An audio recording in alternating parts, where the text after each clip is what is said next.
2013 NASDAQ Composite, which has been the best bull out of all the indexes in the calendar year, was long, long and overdue for a pullback. We had the pullback. We had the government shutdown and all the volatility and everything that the government has created in the Wall Street move. So once again, the broader investment community, trading community, institutional community, hedge fund manager community, every piece of the tape or every piece of Wall Street was at the mercy of the government's inability to do what? To act responsible and grown up.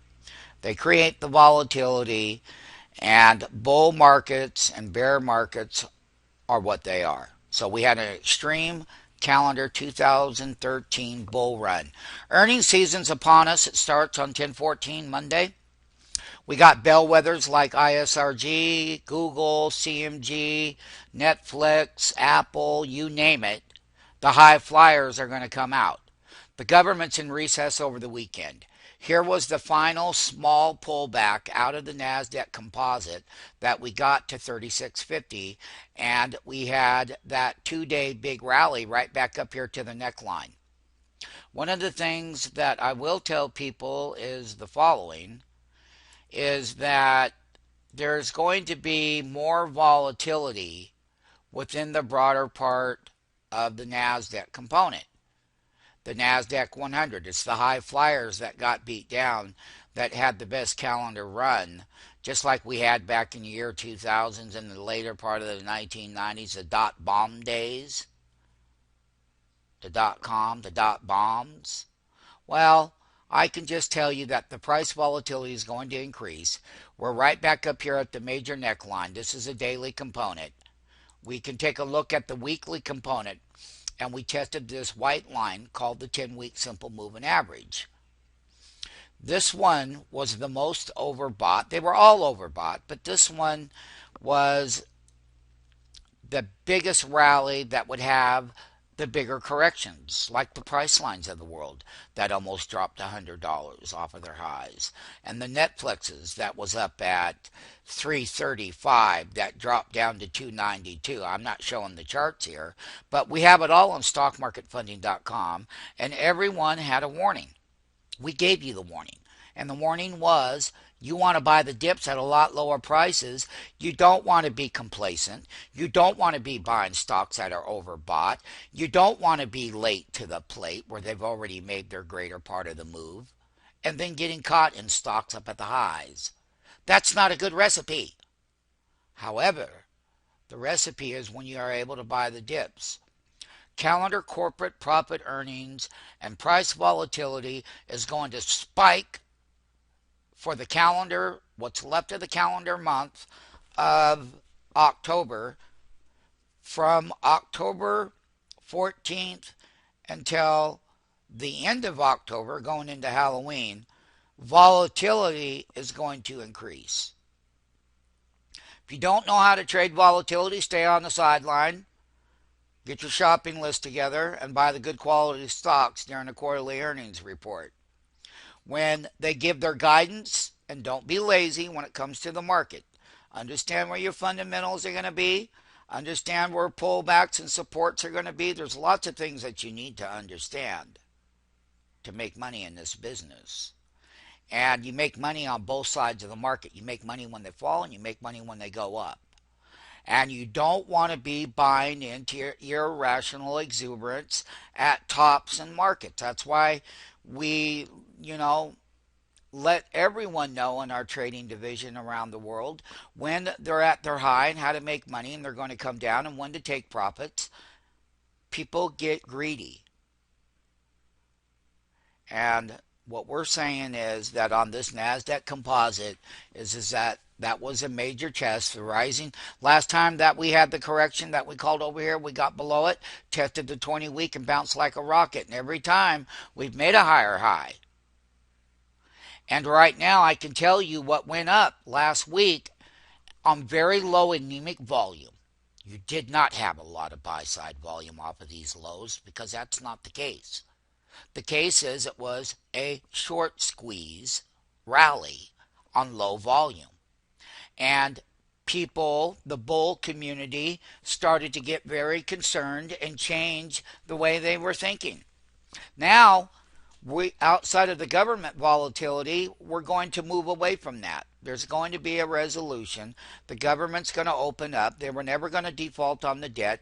This is always created, just as it was last year, 1 year ago in November, when we put the lows in. We had the biggest rally in the last 13 years because we did. And so the thing about it is that applying the risk management is always the key. And people who apply risk management are going to survive this game. People who do not, people that speculate, people that get greedy, people that get fearful, people who don't understand corporate profits that we're going into right now, well, you're not going to last. That's why we call it a ghost exchange. So, if I were you, I would go through the stockmarketfunding.com website with all the live videos. Those are all live trades, live analysis like we're giving here today, upon us today, before the fact. Not after the fact, folks. Not after the fact, no. So, we're going to deal with the year end. This is going to be the last major earnings season of calendar 2013.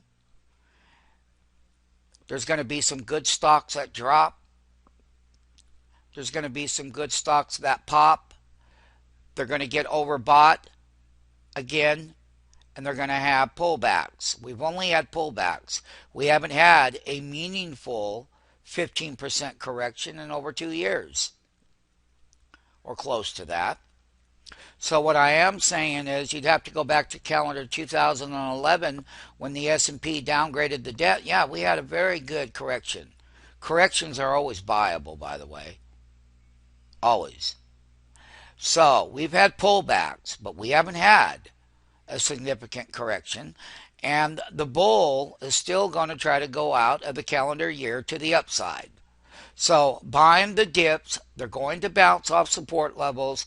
The ones that guide the quarters down in the last July quarter and some of the quarters, a lot of these companies have already lowered the bar so that they can meet their expectations, so that when they do drop, they're going to bounce.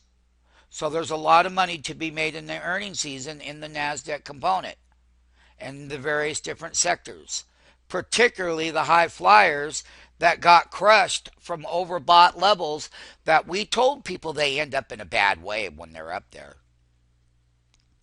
And they always have and they always will. That's never going to change. Beware. Stay tuned. Stay on the site. We'll be reporting lots of earnings that come out. They'll be live. We'll update you on the guidances. We'll do lots of things that will help you get a good grip on how to trade through the end of the calendar year in the NASDAQ 100 and the NASDAQ Composite.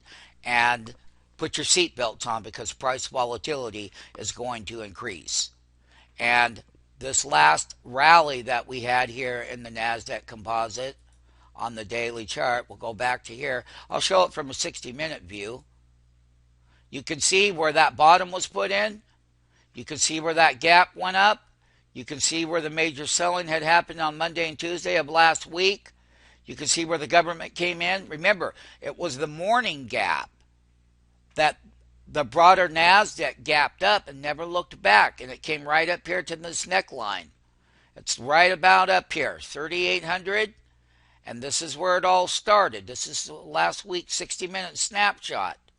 Now you get to go into corporate earnings, and Wall Street will have to pay attention to that now. The government volatility, listen, that's going to be resolved. So what we are going to say is the following to our MMTs and our trading division around the world and our prop traders is that buy the dips, sell the rips. When they get overbought, sell short. Keep trading the ranges. Keep trading the volatility. Buy the good dips during the earnings season and get your shopping list together.